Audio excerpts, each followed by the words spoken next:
Hello, good morning. Welcome. Good morning. We are excited to be recording episode 103 of the Family Meeting Podcast today. We're glad that you're with us. You look amazing this morning. You look amazing this morning. I don't look amazing every morning? No. Wow. No, you do. You look phenomenal. You look great. I'm sure all of our YouTubers are very pleased with the eye candy here. You guys all look great. Yes. We hope you're having a great week. Yes. We are having a great week, aren't we? What do we have going on this week? What do we do? Since we've seen these people last, what do we do? We have had lots of company over, lots of interaction with friends. We started our co-op, our homeschool co-op. We had ladies' night for our church. Anything on Sunday? Oh yeah, we had our anniversary. Just tell me what you're looking for. I don't know what I'm doing here. Just the 1-year anniversary of leading our church here, but Yes. no big deal, whatever. We had a tailgate party and a celebration and had a grill out with friends, and it was really fun. It was a lot of fun. Yeah. And if you weren't there, you missed it. So make plans to join us second Sunday of September in 2023. Yes. Be a part of the celebration. Don't miss out. We got big plans next year for that. We do? Yeah. Anything you want to share? Chili cook-off, everybody decorating their own little tables and stuff, some contests. Okay. That sounds fun. That's what we're Contests talking about are right fun. now, preliminary stuff. So. Competition is fun. Contests are fun. Winning prizes is fun. So please, plan your entire life around the second Sunday in September next year. That's what I'm doing. Should we get started, maybe? I don't know. No. No? Let's just do this for We're an just hour. going to hang out on and YouTube? Put that out on the podcast. What do you think? I think no one's going to listen to that. I think I just vamp for an hour. No. I'm against it. Rather, let's actually do Are you sure? the podcast. Because I've been working on a stand-up routine. Okay, go. I'm sitting. I can't do it now. Calling your bluff. Do it. Stand up and do your stand-up routine. I want to hear it. can't. We want to hear it. Do we not? Can't hear you. That's a no. All right. Gather around, everybody. It's time for a family meeting. The Family Meeting is a show that's all about family relationships. We're the Osterkamps. I'm Thomas. This is my wife. Insert name here. He forgot my name. That happens a lot. Oh, wait. Lysandra. Thank you. Hello and welcome to our family. Welcome to episode 103 of the Family Meeting Podcast. On today's episode, we're going to talk about a vital marriage skill. Wait, what? Listening. What'd you say? We're going to talk about listening. Pay attention. No, seriously. What'd you say? I said I don't think my headphones are working. Hello? you're not wearing headphones. Oh, I'm not listening either. I don't even know just what happened there. Okay, so Oh, yeah. Listening. listening. Let's talk about listening. Maybe you could try it. I'm really hoping that you're going to learn something today. I doubt it. We have Can't teach absolutely an old dog new tricks. no. We have absolutely had issues with listening in our marriage What do you mean had? this week.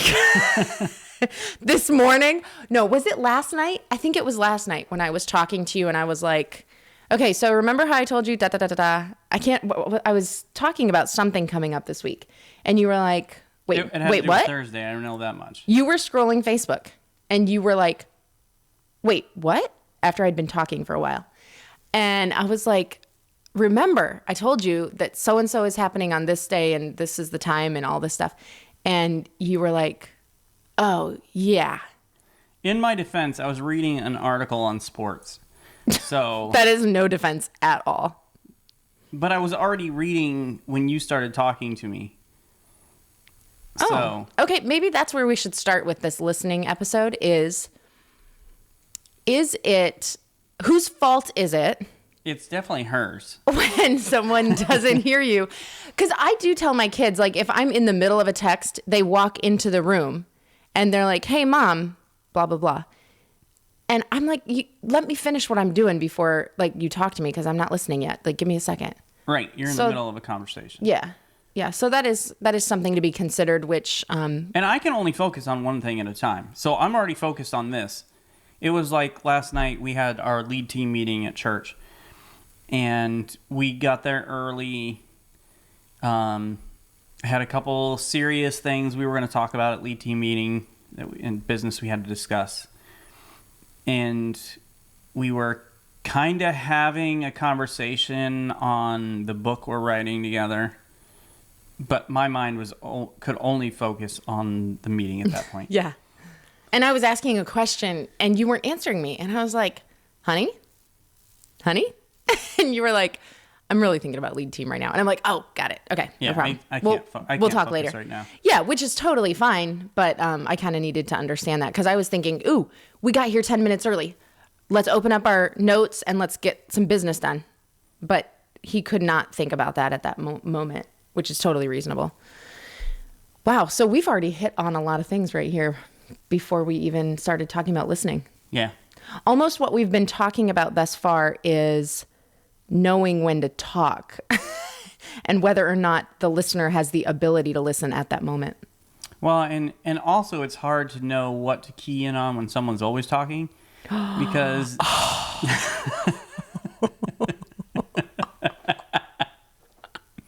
Oh, jeez. Oh, man. Okay. See? I can She's still handle going. it. Okay. You want to talk so bad right now. So don't you? bad. All right. Go ahead and let's hear it. I want to say I'm sorry for talking all the time. I just want to get that out there. I was only kidding. So But were you? I don't Next episode, how much truth is there behind sarcasm and jokes and how they really hurt? Oh, now you're not talking. Oh, great.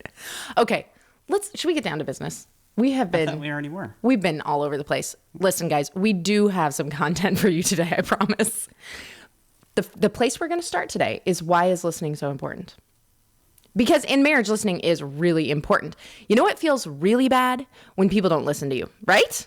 I know you feel this. It makes you feel unimportant, devalued, frustrated, and even angry. In fact, stress is created when a person feels unheard. Not listening is also really inconvenient.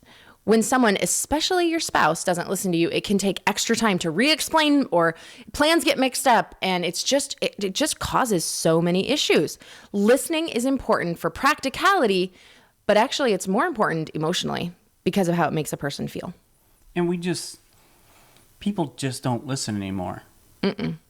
We were so bombarded with all these other things going on, and we're so consumed with trying to get our message and our voice heard, whether it's in person or on social media or whatever else, that we rarely take time just to listen to people. It's like there's so much noise happening all the time. There's very little quiet. And so, like you said, honing in on what to listen to.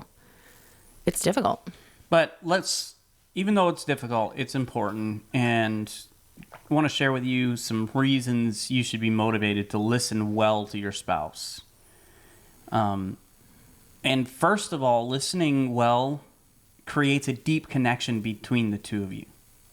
And the connection grows deeper because when you listen, you gain understanding and you begin to really know your spouse. And of course, I'm reminded of what Peter said to husbands, that we are to live with our wives according to knowledge, that we have a responsibility as husbands to really know who our wife is. And I think that the flip side is also true of wives, that it's important to know your husband. Mm-hmm. Yes. As parents, it's important to know your kids. And we're talking about spouses mostly today, but it's also important in a parenting aspect. And you have that understanding, and knowing your spouse then creates a special bond, and your intimacy will grow deeper. And you'll often hear us talk about intimacy, and it has to do more to do than just sex. You know, to me, that's enough motivation to listen well. I love being close to Lysandra, so I want to listen to her. But see, that goes against everything that our culture is putting out there, because like TV and movies usually portray men going through tremendous torture as they're forced to listen to their wives, you know, like drudging on. And you always see the husbands like rolling their eyes and sighing or pretending to be asleep so they don't have to listen to their wives, or they just tune them all out. Hey, wake up. Hey. So that's why sometimes, because you will say to me that you want me to talk, or you will say like, I love listening to you. You have said those words. And I think that because of what our culture is putting out there, it's very hard for me to believe that you enjoy or even want to listen to me. Also because I talk a lot and I just can't imagine putting up with listening to me all the time. So my question to you, Thomas, is do you actually like listening to me? And if you do, why? Why? I do like listening to you. You are important to me, and you're a verbal processor, so when I listen to you talk, I gain an insight of what's going on in your mind and your heart and your feelings, and it just gives me an insight to who you are, what's happening in your life. Yeah. And I want to know what's going on in your life. I want to know what you're thinking, what you're feeling, what's happening. Yeah. Okay. I just feel like, man, why would you want to know that? Like, it's horrible what's happening in my head. It's always a mess. And I always feel bad after I just explode onto you. But verbal vomit. Yeah, that's basically what I do. But there are lots of other motivations besides that deep connection and intimacy that comes from listening well. Another one is that listening well can help resolve conflict, which is something all of us want. I mean, yeah. I think there's very few people out there who really enjoy living in a state of conflict. People are there. I mean, I guess that's what people label as toxic people who love drama and conflict. That's very rare, though, for somebody who wants to stay in conflict or create conflict. Most of us just want peace. We want to get to the other end of a conflict. And when you're trying to get through a conflict or a disagreement, whatever you want to call it, listening carefully can help you both get to an understanding, a point of a compromise. It can also reduce stress because there's fewer miscommunications and misunderstandings. So poor communication always results in misunderstandings. Poor communication is the result of poor listening skills. So you want to be a good listener in order to reduce the stress, the misunderstanding, the poor communication. Okay? So you and your spouse will end up assuming things or misunderstanding each other if you don't share your side of the story and if you don't listen to each other's side of the story. We've got to listen, and this communication is going to help in so many other aspects.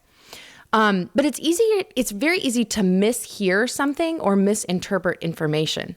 So misunderstandings can gradually keep increasing if you don't work to improve your listening skills. We've got to work at this. Well, and I think part of the issue too is there's misunderstanding because we're not really listening to what our spouse is telling us. We're thinking while they're talking, we're thinking of how we want to respond. Right. We hear maybe that's the first little part, we grab onto something and we're thinking about how we're going to come back to that versus listening to understand the whole thought and then taking time to work on our reply. Mm-hmm. So I think a lot of that misunderstanding comes because we're just not listening. Right. We're not actively listening. And stress is reduced when you know your opinion and feelings are being heard. Being listened to can produce feelings of contentment and satisfaction. I mean, when your spouse knows you listen carefully to them, they feel validated. Your spouse will feel valued when you listen to them. And these are lots of reasons to be motivated to improve your listening skills, especially in your marriage. Right. And I'm sure that there are more. I'm sure we haven't hit on every motivation for being a good listener. But these are several of them, and I'm sure you can think of your own ideas as well. But how can we know if we're listening well or not? Like, maybe you think you're a good listener and you're not. So we're going to talk about that a little bit, and maybe you can kind of do some self-examination here. So how do you know you're not a good listener?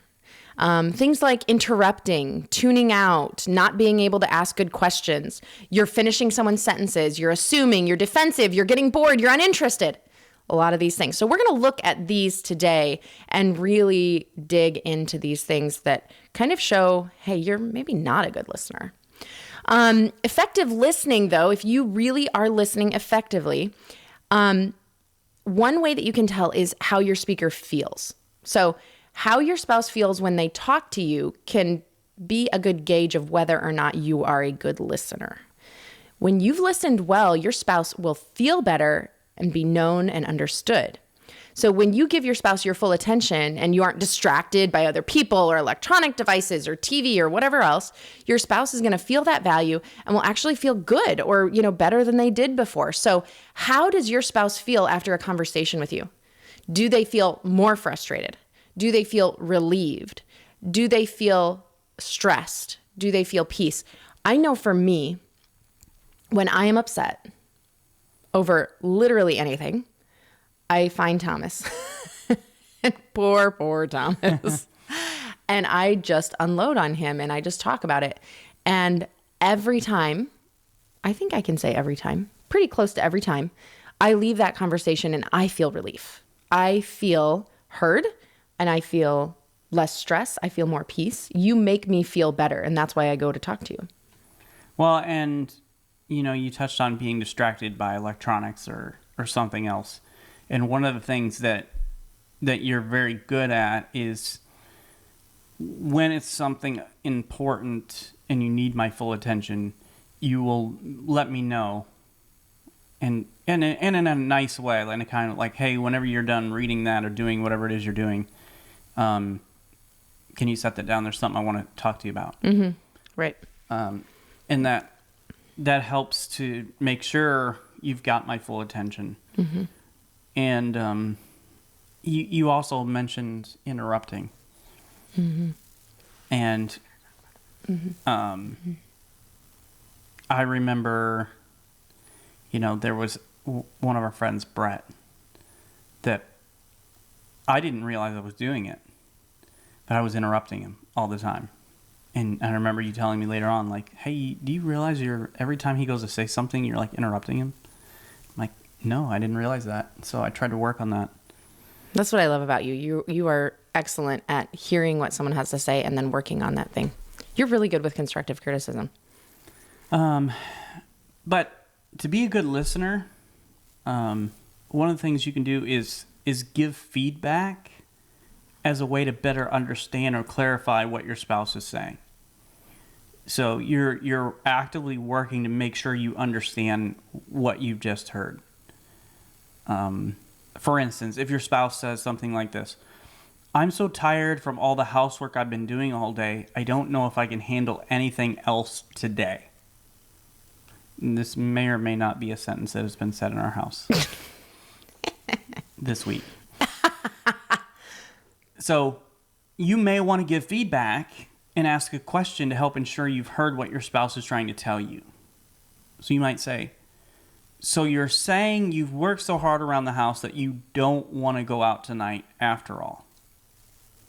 So you listened, you heard, and you clarified to be sure you understood what your spouse was trying to tell you. Rather than trying to read into it or dictate what they're saying, all right, I just want to make sure I heard you right. Yeah. And for me, it may be that, no, I don't want to stay home. Usually that's me. I do not want to stay home. I just want Thomas to listen to how I'm worn out and show he listened and that he cares. I kind of want him to be like, oh man, it's been rough today, huh? Like I want him to just listen to me, really. I still want to go out. I still want to have fun later. Like I don't want to punish myself because I worked hard around the house. I want to still have a good time, but I love being heard. And when you're a good listener, that's how your spouse feels. Like they just love being heard. But that feedback can really help you to understand, because we do sometimes talk in circles. So then you feel like you have to dig into like, okay, what are they actually saying here? When I didn't really mean to communicate, I don't want to go anywhere or do anything. I just meant, I'm exhausted. I'm so tired. And the end of that thought could even be, I can't wait till we get to go out and have fun tonight, but that's maybe not everything I said. So that listener has to make sure that they're clarifying and giving that feedback. So when you give that feedback, you can get the information that you need to fully understand your spouse. And when you're giving feedback, you as the listener are checking in to make sure that you've accurately heard and interpreted your spouse. So this feedback from listening well can actually reduce the chance of misunderstandings, disagreements, and can help you to listen better because you know you're going to have to be giving feedback soon. It's like, okay, I'm going to, respond to this. I need to make sure I'm paying attention so I have something intelligent to say or to ask. That feedback is good. Another goal of feedback is to send signals to your spouse to know that you are actively listening to them. And I think one of the most frustrating things is to be talking to somebody and you can tell they're kind of distracted. Mm-hmm. So you don't know if they heard you or not. Mm-hmm. And this, the feedback can be verbal and nonverbal. Mm-hmm. So stay focused on the present and tune into the meaning behind what your spouse is saying. By paying attention to the tone of their voice, their body language, don't be thinking about what you have to do later on. Don't think about what you have to do next. Just concentrate in the moment on what's happening, the conversation that you're having. Now, for some people, that's a lot harder than others. Mm-hmm. Some of us, we just focus, we're there in the moment, like focused on one thing. And as long as you are the thing I'm focused on, I got you. But you got to make sure I'm focused on you. Yeah. Set aside your own agenda and really listen to your husband or wife. Try to put your own issues, distractions, worries out of your mind so that your spouse has your full attention. And this is especially important if they are upset and coming to you as the person they trust more than anyone in the world with an issue that is very serious to you. Yep. As you listen, you're going to check in with your partner and ask them to explain any points you're maybe uncertain about. Make sure that you have heard exactly what they're saying and make sure that you understand their point of view.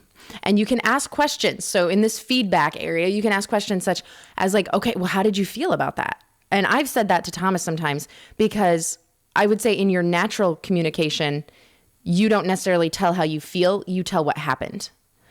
And I do not even begin to interpret how you feel or make assumptions about how you feel because I really have no idea. Most of the time, I don't know how I feel, so. Yeah, okay, and that's probably the issue. So sometimes I will say, like, oh, how do you feel about that? Like, is that okay with you? Did that upset you? Or I might say, did you agree with that? Or can you tell me more about that? Explain that in further detail. And that I ask you all the time. Yeah. I'll say, like, wait, what did you mean by that? What's my usual answer? I don't know. Usually, and usually I'll ask for more details and he won't have any more. And I'll say, okay, repeat exactly what the person said to you. Like, tell me exactly what they said. Because sometimes it's so vague. We communicate so differently. It's hilarious. You get an overdose of like details. And I'm just like, from me, I just want to know like when I'm listening to somebody, I want to know basically the meaning of what they're trying to say, not every single word. Yeah, it doesn't matter what led up to the end. Just tell me the end, right? Is that what you're thinking? Yeah, like so when I'm retelling you something that happened or a conversation, this is the meat. This is what's important. Yeah. I want the veggies, the salad, the appetizers. I want everything and the meat. Yeah. I want to hear it all. You want the beak, the feet, the feathers. Okay, we're going with that analogy. Okay. Sure. Yeah, I'll take it all. I was talking about ostrich meat. What were you talking about? I was talking about a 5-course meal. Yeah. You don't eat ostrich beak soup? Nope, never have. Okay.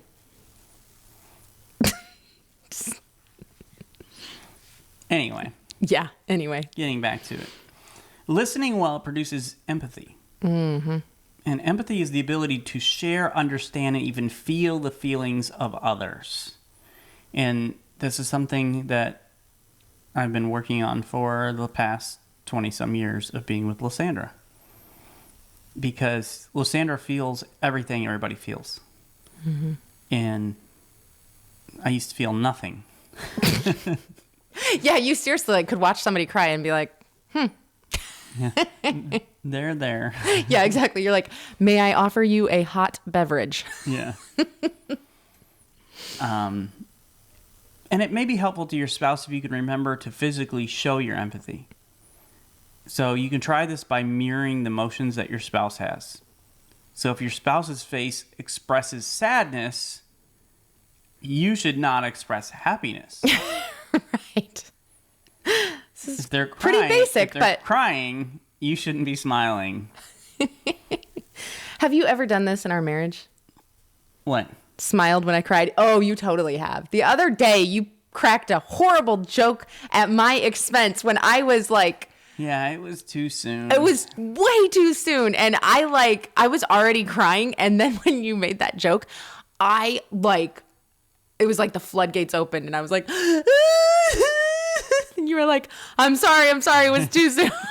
I really was. I was like, yeah, I totally misread the situation there. But you were laughing when I was crying. Yeah. So some people need to hear these words. That tune changed very quickly once I understood.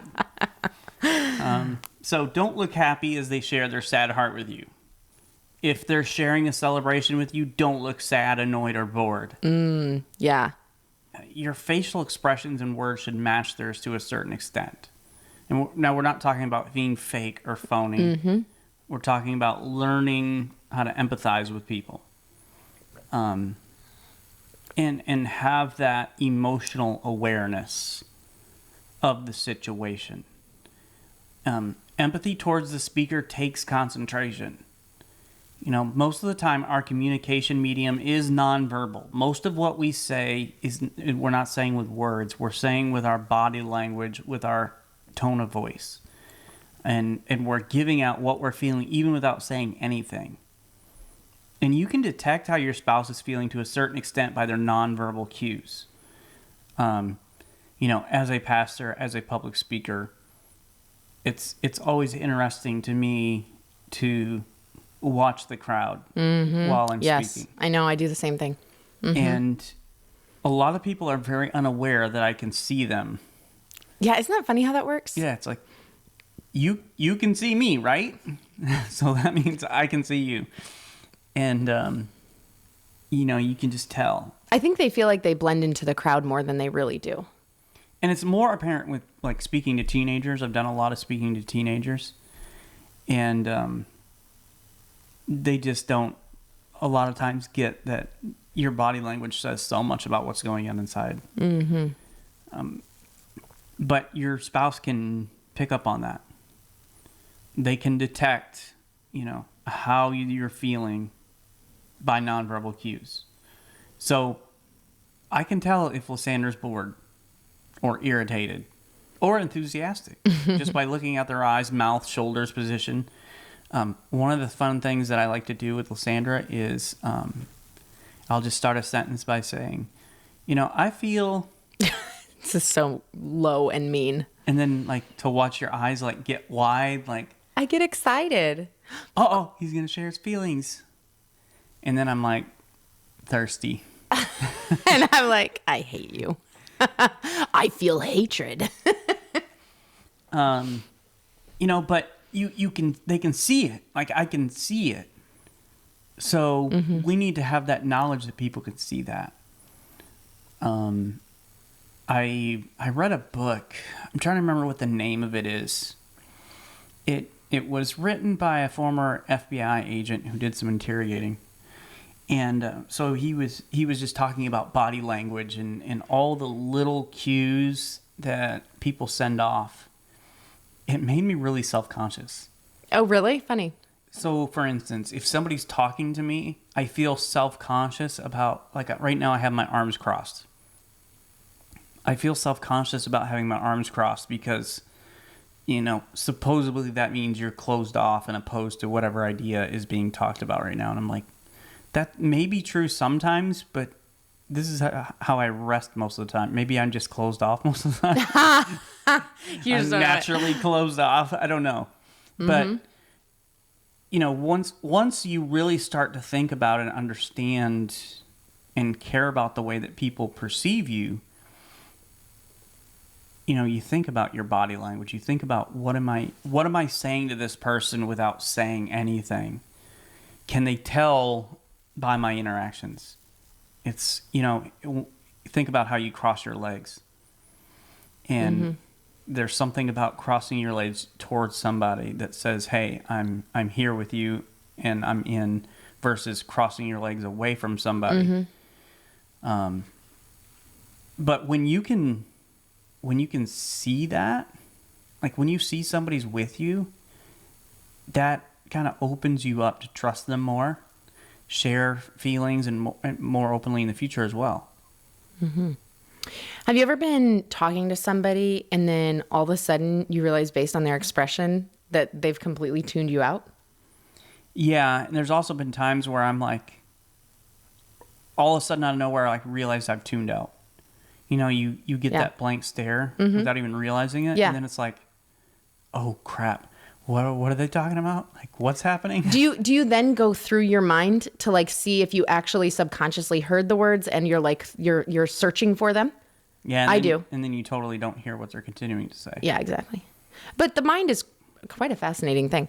So it feels terrible. Okay, it feels terrible, and you want to end the conversation when someone has tuned you out, and you can tell.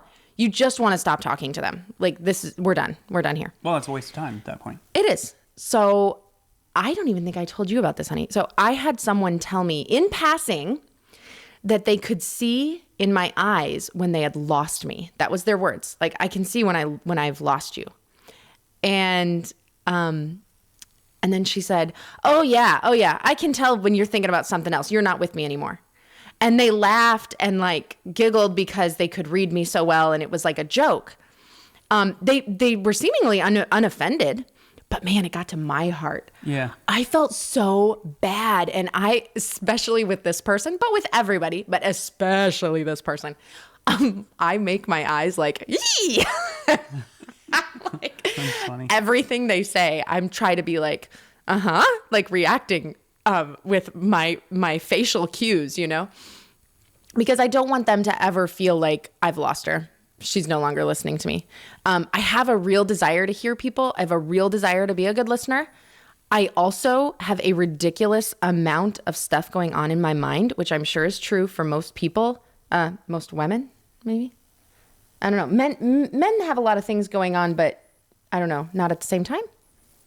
I think in general, men are able to compartmentalize a little better. Mm-hmm. I don't know. Yeah. Like, I know there's a wide variety of all people, of all genders, but... Yes. But you know how it is when you're listening to someone and you're like, oh gosh, we ran out of butter. I cannot forget to get butter when I go to the store. No, I've never had that thought ever in my entire life. That's because you don't buy the butter, okay? But you see what I'm saying? Like something as trivial as that, but I just don't want to forget because I know later on when I'm cooking, it's going to mess up the recipe, right? So those are the kinds of things that I'm like pushing out of my mind to try to really focus and listen to what somebody is saying. But it can be tough. It can be really tough sometimes. So I've got to work on that. I have to actually work to be a good listener. And good listeners, you know, talk about working. And this is one of the things that'll help you work to that and stay in the moment. Good listeners listen to understand. Their goal is to fully understand what their spouse is talking about, but also what they are feeling based on the conversation. You know, good listeners are paying attention to realize the other person's perspective. So no two people have the same perspective. Mm-hmm. Like me and you are very close and very similar in a lot of ways, share a lot of values. Mm-hmm. But even though we do, like our perspectives are not exactly the same. Right. So everyone's perspective varies. Everyone's perspective is valid and valuable. Therefore, we should have a desire to understand how they view situations and experiences. Mm-hmm. And we want to listen to be able to understand that. Mm-hmm. Okay, so as you're working on developing your listening skills, don't assume anything. Okay, so we have been talking about paying attention to nonverbal cues. You know, the facial expressions. If they look sad, we're going to understand, okay, this person is sad, and I'm going to respond accordingly. So I mean, we need to look at those nonverbal cues. However, we also don't want to assume. So sometimes as a listener, a poor listener, we're just making assumptions about what they're saying, like how they're feeling and all this. So we don't want to assume. That's where that feedback comes in. So I'm thinking based... You know what they say about assuming, right? Nobody needs to know what they say about assuming. You made me lose my train of thought. I was listening to you. Yeah, right. You were preparing your response. Admit it. I can't help it. I You said know. assume, and I got sidetracked. Okay. Well, what I was going to say is... We're listening. I can't remember because you interrupted me. You interrupted me. You like broke all the rules. I did this as a lesson to teach people because James says we need to be swift to hear and we need to be slow to speak. Mm-hmm. So when your co-host is talking and getting ready to tell a story, just wait for the story to be over. Then you say something. I'm having a hard time being slow to wrath right now. I can tell. It's coming. Okay. But listen, don't try to finish your spouse's sentences. That's not a good listener. Let them finish their own sentences. So I have to tell you this story. I had a friend, and it was kind of like a new acquaintance at first, and then we began to get much closer, and pretty soon, like, they moved into the friend zone, and we were spending more and more time together. And I was like, there's something unusual about talking to her. What is unusual about talking to her?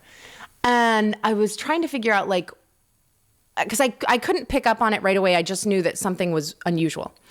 And finally, it came to me when I was like, the next time I'm talking to her, I'm going to pay attention and try to figure out what is unusual. The next time I talk to her, I'm going to try to pay attention. No. Great. I was going to do some detective work and, like, figure out. Okay.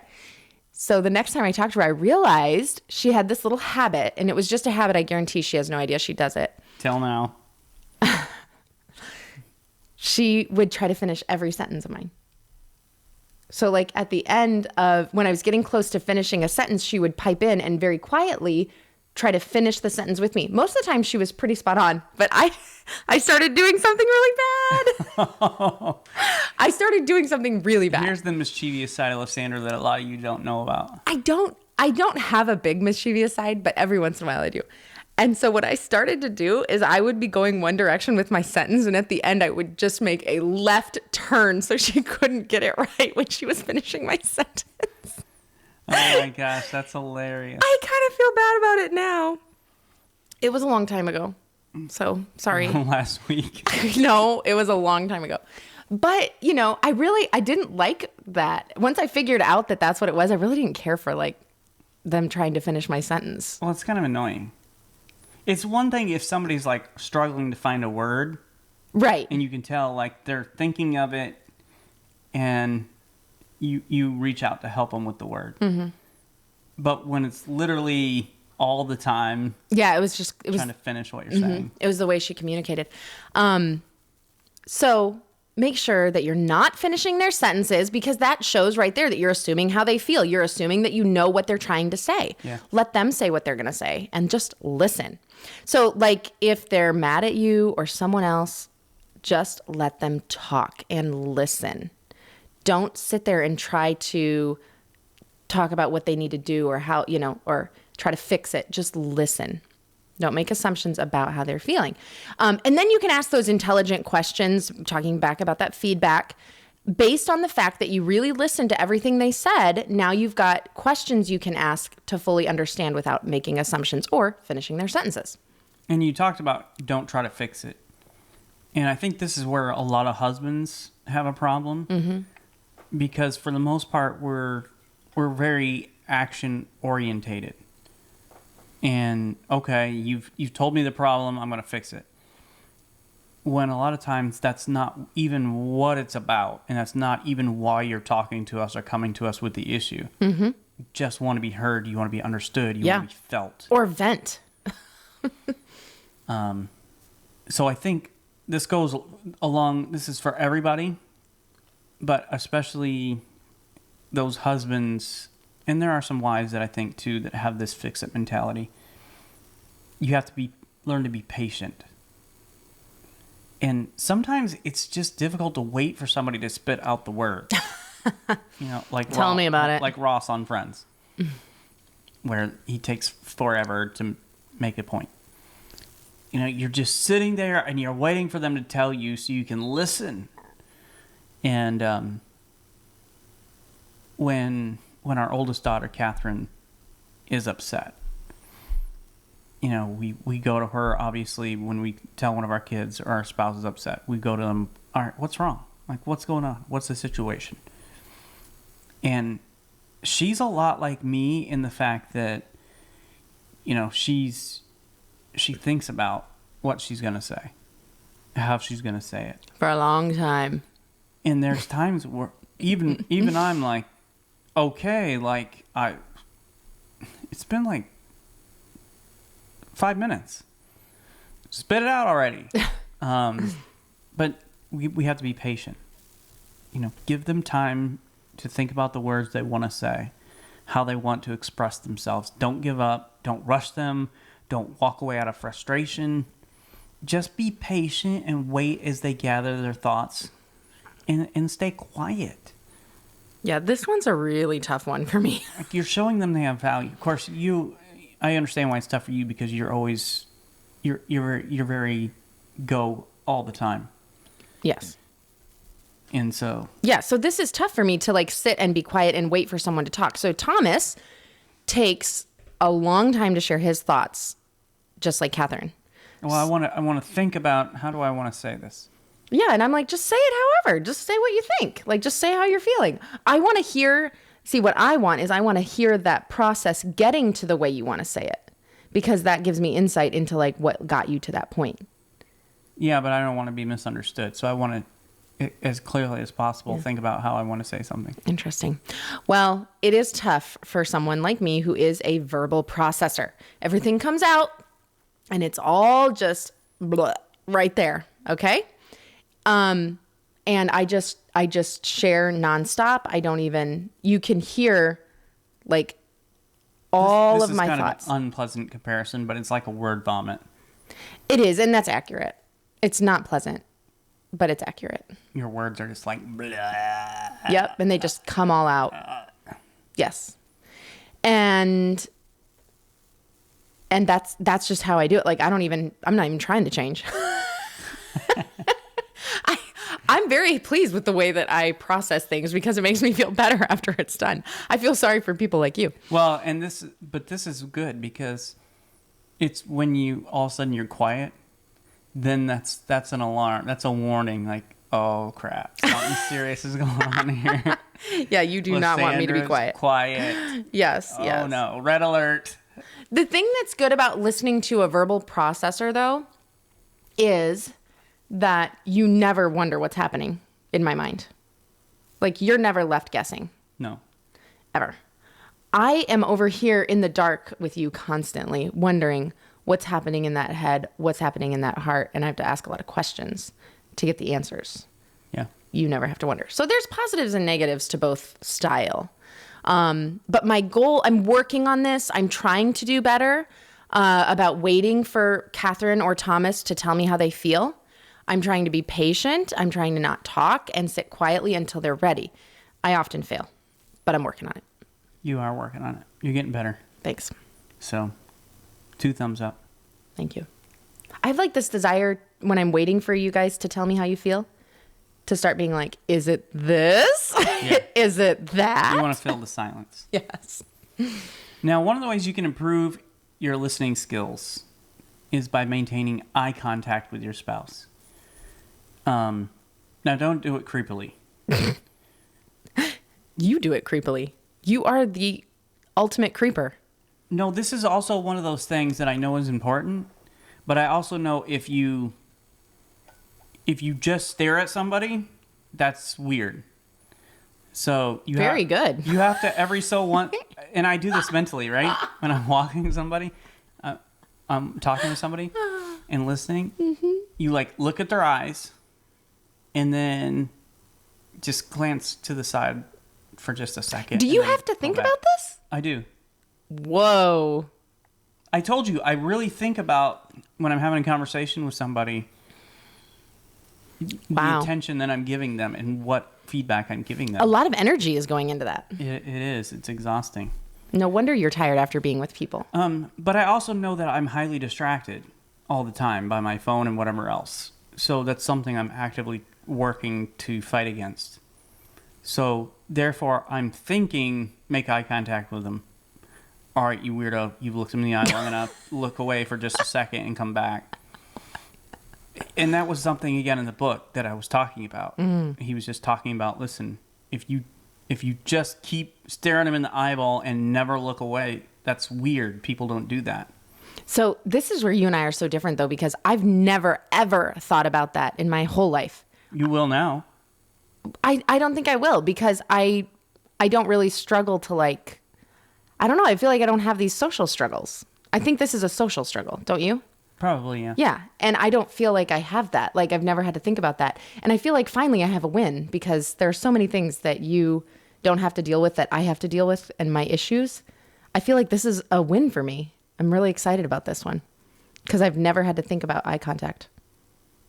Or I'll be doing like one-on-one spiritual mentoring. And there's times where I'm like, okay, you've looked at this person long enough. Just look over at the dog real quick and then look back. Wow, I did not know that was happening in your mind. But see, that's why you don't share your feelings enough. But now I'm learning. Good for you. That's really why we've done this podcast for 103 episodes. It's just therapy. It's about you opening up and me listening to you. Exactly. But think about how you're feeling when you're talking to someone and they're looking at their phone the whole time. Terrible. You know, by doing this, you're letting them know what's on my phone is more important than what you're saying right now. Mm-hmm. So you want to give them eye contact to make sure they know they have your undivided attention. And, you know, when Lysandra comes to talk to me, I'm working at making sure I put my phone down. And I really appreciate when you do that. My kids are coming to talk to me. I'm making sure just put your phone down, even for a second, until they're done talking to you, and let them know they have your attention, that they are more important to you than whatever's going on the phone. It gives that nonverbal signal that you're interested in what they're saying, which encourages them to continue expressing themselves. You know, don't text or scroll through your phone when your spouse is talking to you. Don't look out the window or look at the kids, unless it's for 1 second, to get right back to their eyes so they don't think you're a weirdo. Oh, my. Okay. And we already hit on this a little bit, but just a reminder, don't interrupt. It's really funny, because interrupting is really, it becomes a habit. It's annoying. It's annoying. If somebody interrupts you all the time. I hate it when someone We just had 14 people unsubscribe. No, but this was funny, because we were out to dinner with a couple. We were meeting them for the first time. We sat down to dinner with them, and we had a great time. They're great people. We left the dinner, and we're on our way home, and he's like, man, they're such a great couple. You can tell they really love each other, and they have a great marriage. And I was like, I totally agree. But did you not see how he interrupted her constantly? And he's like, what? No, I didn't notice at all. And I was like, oh yeah, like constantly. And she always yields to him. She always yields to his interruptions. So it's clearly like, this is how they operate. This is what's the norm in their relationship. And so the next time we went out with them, I paid attention to it. And I'm like, oh my gosh, yeah. Yeah, so it can be really bad. And I mean, for them, they are very happy. They appear to be very happy, and I don't think, like, you know, their marriage is falling apart because of the interruptions. But it's not a good habit to have. Well, and it could be like the situation where I was interrupting Brett without even realizing it. Oh, I'm sure it is. Until you said something, and then I'm like, oh. And then so I paid close attention. I don't know what the dynamic was. Just I don't know. I think for you and Brett, yeah, I know what the dynamic was. You were excited. Like, you had a friend. You hadn't had a friend live near you in a very long time. And I think you were excited. Like, you were so happy to be able to, like, have a buddy to talk to. And I think that's what it was. Yeah, could be. But nobody likes to be interrupted. So kind of work on that. Interrupting shows that you undervalue the other person's thoughts and words. They're not as important as what I have to say. So right. Interrupting is really not healthy. So check that habit in yourself. Well, and I think you may need even ask. Like, hey, do you feel like I interrupt you? Right. That's a very good question. You may be doing it without even realizing it. Mm-hmm. Yeah. Do I interrupt you, honey? I know sometimes I do. Sometimes, yeah. Yeah. But it's rare. Hopefully not a habit. Usually you're not interrupting. You're waiting for me to formulate my thoughts. And filling the silence as you do. Filling the void. So, like, if we just stop talking right now. Oh, I would fill the void. I would absolutely start talking. You just did. I know. It literally took maybe 1 second. Let's wrap up, babe. So, we want you to have a family meeting tonight. Mm-hmm. And just, this may seem weird, but talk about listening. And it might be good just to ask the question. In fact, I'm going to ask you to do this. Is ask your spouse if you're a good listener. And say, what do you think about the way that I listen to you? Do you feel like I listen?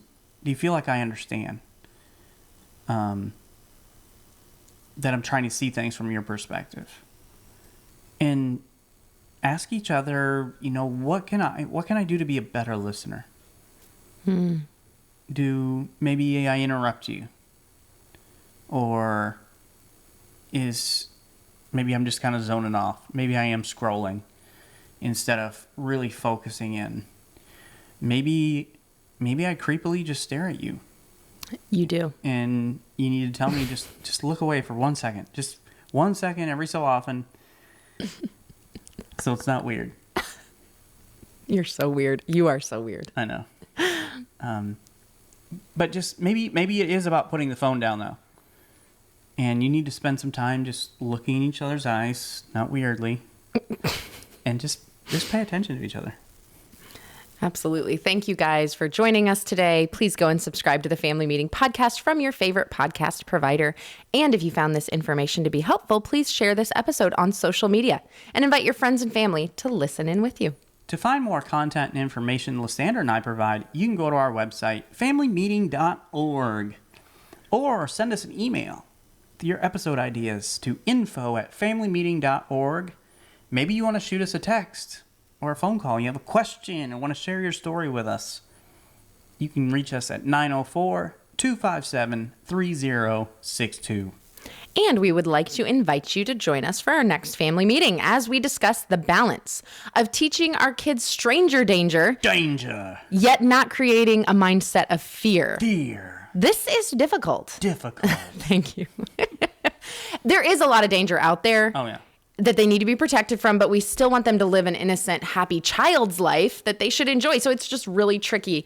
How do you prepare your kids for the worst while helping them to not understand that the worst is out there? Well, it's not tough. Scaring the crap out of them. Yeah, exactly. So we're going to talk about that delicacy and just kind of dig into it. It's like you're worried about the monsters under your bed. The monsters are out there. Yeah. Anyway.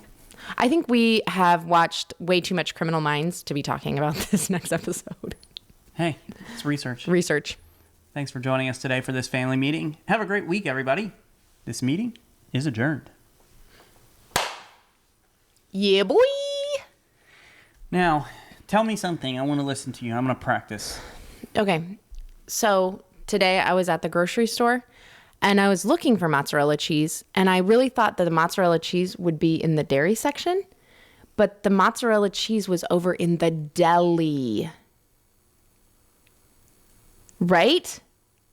So I wasted all this time in the dairy section, and it was in the deli. Never mind. Nothing is worth this. That is a true story. That happened this morning. Nothing's worth this torture. But you know what? Everything we just talked about. You're going to have homemade garlic bread tomorrow with soft mozzarella for your supper. I want burrata. You're not fancy enough to get burrata. I know. Okay? You have to get a second job to get burrata cheese. But I think all of you are fancy enough for burrata. Yes, you are. You're burrata people. Treat yourself this week. We'll talk to you next time. Bye. Bye.